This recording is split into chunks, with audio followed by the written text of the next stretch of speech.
Hello बच्चों, let's read the question. Question says the chemical reaction 2O3 is giving 3O2 proceeds as follows, right? So O3 O2 plus O में convert हो रहा है, यानी कि fast step है. O plus O3 जो है वो आपका O2 में कन्वर्ट हो रहा है एंड ये स्लो स्टेप है. आपको रेट एक्सप्रेशन जो है इसके लिए बताना है कि क्या होगा.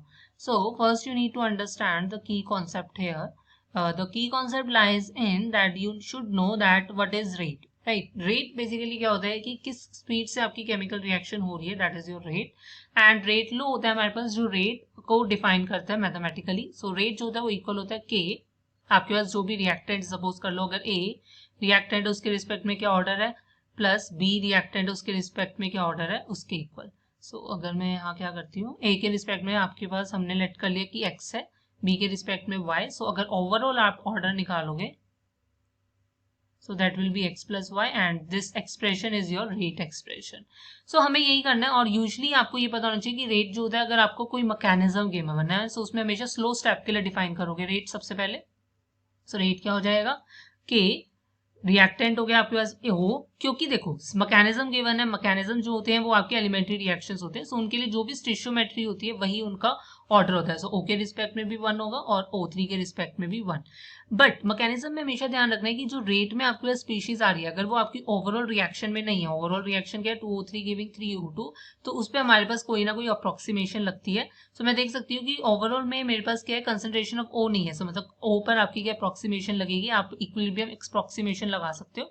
सो कैसे लगाओगे, वो फास्ट स्टेप के लिए लगेगी. सो यहाँ से आप क्या बोलोगे, इस स्टेप के लिए जो भी के इक्विलिब्रियम होगा वो किसके इक्वल होगा, O2 O डिवाइडेड बाय आपका क्या है O3, राइट. सो ये आपका किसके इक्वल हो जाएगा, यहाँ से अगर मैं O निकाल रही हूँ, सो ये क्या है के इक्विलिब्रियम O3 डिवाइडेड बाय आपका क्या है O2. सो अब आप क्या कर सकते हो, यहाँ पर इसको अगर मैं ढंग से क्लियरली शो करती हूँ, it is K equilibrium O3 divided by O2, right. So अब यहाँ पर क्या करोगे, इस वाली वैल्यू को यहाँ पर सब्स्टिट्यूट करते हैं. So it will come out to be K equilibrium O3 divided by O2, ये क्या है O3. सो ये क्या होगा, के इक्विलिब्रियम जो है ये आपका क्या है, एक नया आपका कांस्टेंट आएगा. आपके पास सपोज कर लो मैंने के डैश ले लिया. सो ये हो जाएगा O3 का स्क्वायर और O2. सो ये करेक्ट आपका एक्सप्रेशन है. सो आप देख सकते हो अगर मैं ऑप्शंस में मैच करती हूँ, सो इसमें तो O2 है ही नहीं, ये तो नहीं होगा, O2 की पावर 2 भी नहीं हो सकता, O2 की पावर 2 अगेन ये नहीं होगा. सो O2 को आप O2 की पावर -1 भी ले सकते हो. सो ऑप्शन बी करेक्ट होगा. देखो यहाँ पर के इन्होंने मेंशन किया, तो वो डिपेंड करेगा आपकी नोटेशन पर, आप क्या लेकर जा रहे हो. सो मेरे लिए यहाँ पर के डैश जो है वो के इक्विलिब्रियम है, इनके लिए भी यही होगा, बट नोटेशन का सिर्फ डिफरेंस है. So the final answer is option B. Hope you understand it well. Best of luck. Thank you.